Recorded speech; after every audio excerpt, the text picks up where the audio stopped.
हे संसदबाट निकालिँदा बोल्न नदिएको, संसदबाट निकालिँदा बोल्न नदिएको, जेलमा राख्दा अन्तिम इच्छा किन सोधिएको। आफ्नै साथी शालिक राम्रा ड्राइभर मार्यो भने कुनै कसर छोडेथेनन् तिमीलाई मार्न पनि।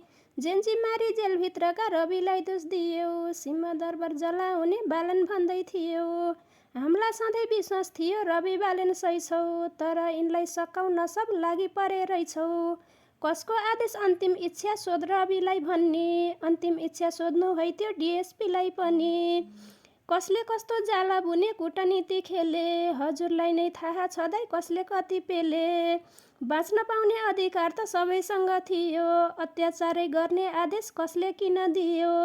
अब पालो हाम्रै होदै अन्तिम इच्छा सोध्ने, जेलैभित्र सड्ने गरी एक एकलाई जेल कोच्ने।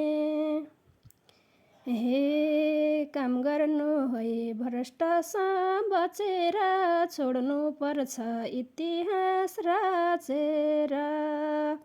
काम गर्नु है भ्रष्टसँग बचेर, छोड्नु पर्छ इतिहास रचेर। छोड्नु पर्छ इतिहास रचेर।